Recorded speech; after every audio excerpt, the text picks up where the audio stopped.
देवशयनी एकादशी, जिसे हरिशयनी एकादशी भी कहा जाता है, इस दिन का हमारे सनातन धर्म में अपना अलग महत्व है। कहा जाता है इस दिन भगवान नारायण क्षीर सागर में शयन के लिए चले जाते हैं और इस दिन से चतुर्मास प्रारंभ होता है और अगले 4 महीने कोई भी मांगलिक कार्य नहीं होते हैं।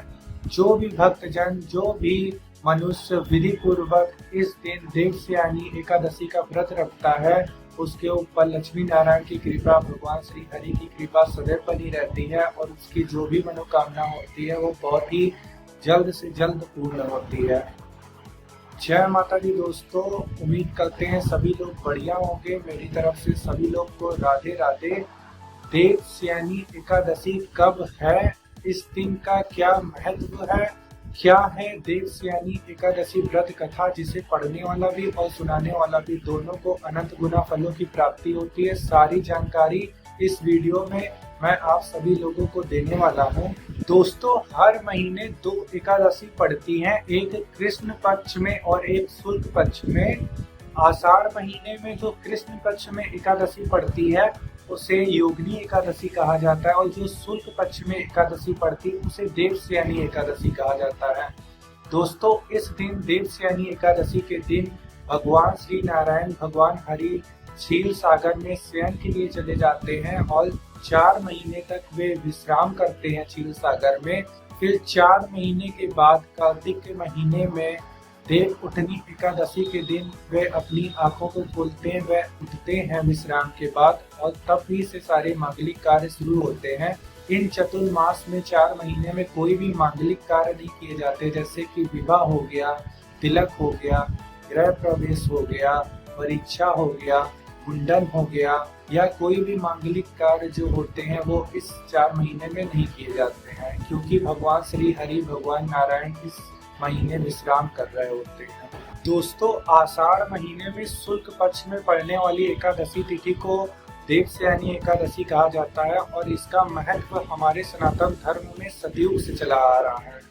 इसकी कथा कुछ इस प्रकार है। महाभारत काल में धर्मराज युधिष्ठिर ने एक बार माधव हरि श्री कृष्ण जी से ये प्रश्न किया कि सभी एकादशी की तरह इस देवशयनी एकादशी का क्या महत्व है माधव, कृपया इसके बारे में हमें विस्तार में बताएं। तब माधव श्री कृष्ण ने युधिष्ठिर को देवशयनी एकादशी का पूरा महत्व बताया।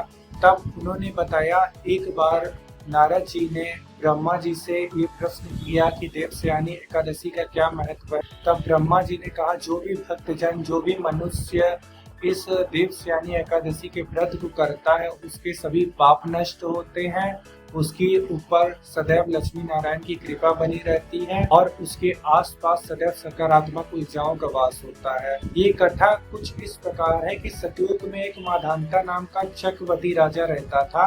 उसके राज्य में सभी प्रजा वाले, सभी जितने भी लोग उस राज्य में रहते थे, सभी लोग बहुत ही खुशहाल थे। सभी लोग का आपस में एक दूसरे के बीच बहुत ही प्रेम था।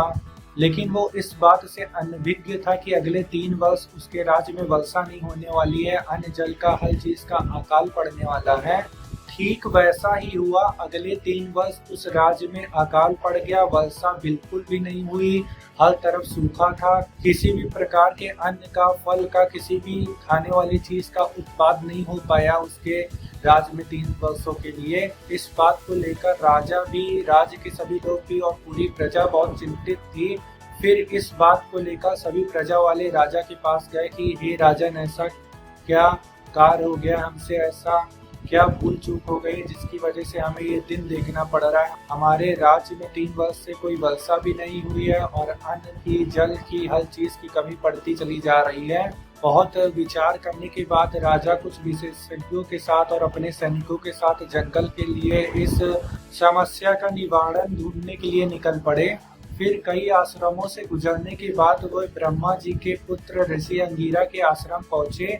वहां उन्होंने ऋषि अंगिरा को साक्षात दंडवत प्रणाम किया और अपनी सारी समस्याएं उनको सुनाई। ऋषिवाल ने उन्हें अपने आश्रम में स्थान दिया और सारी समस्या सुनने के बाद वे बोले कि हे राजन, ये सतयुग चल रहा है, इसमें छोटे से भी पाप का बहुत बड़ा दंड भुगतना पड़ता है।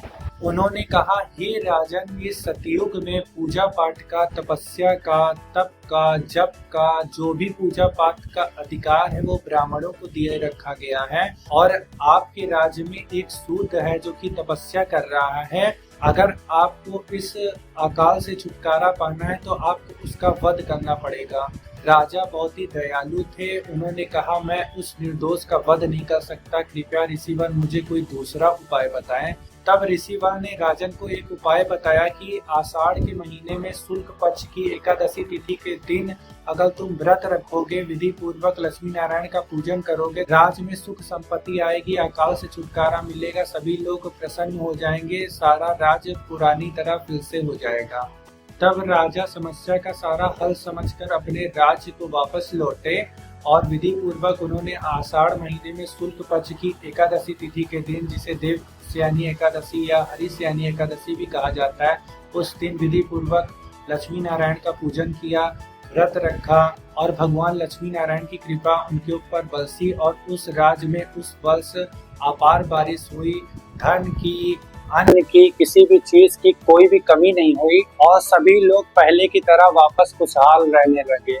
दोस्तों, ये थी देवस्यानी एकादशी व्रत की पूरी कथा। हम लोग भी इस दिन व्रत रख सकते हैं, लक्ष्मी नारायण का विधि पूर्वक पूजन कर सकते हैं। सबसे पहले इस दिन हम लोग ब्रह्म मुहूर्त में जल्दी उठने के बाद नहाने के पानी में गंगा जल डाल के स्नान कर सकते हैं। स्नान करने के बाद सूर्य देव को जल अर्पित करने के बाद पूजा गृह में, जहां हमारा मंदिर हो, जिस स्थान पे हम लोग पूजा पाठ करते हैं, उसको साफ सुथरा करने के बाद पीले वस्त्र या साफ सुथरे वस्त्र हम लोग धारण करने के बाद पूजा अर्चना अपनी शुरू कर सकते हैं। पूजा अर्चना शुरू करने के पहले हाथ में हम लोग जल लेकर, पुष्प लेकर या खाली हाथ में जल लेकर हम लोग संकल्प कर सकते हैं कि हे लक्ष्मी नारायण, आपको प्रसन्न करने के लिए, आपकी कृपा की प्राप्ति करने के लिए हम लोग इस देवस्यानी एकादशी का व्रत रखेंगे। कृपा करके हमारे इस व्रत को, हमारी पूजा पाठ को स्वीकार करें और अपनी कृपा सदैव हम पर बनाए रखें।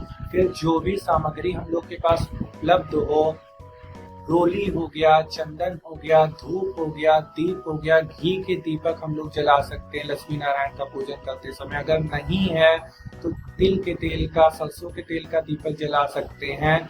पुष्प में भगवान विष्णु को पीले पुष्प अधिक प्रिय है, माता लक्ष्मी को लाल पुष्प हो गया, लाल गुड़हल हो गया या लाल फूल अति प्रिय है। लेकिन जो भी सामग्री हम लोग के पास उपलब्ध हो, उससे हम लोग विधि पूर्वक लक्ष्मी नारायण का पूजन कर सकते हैं।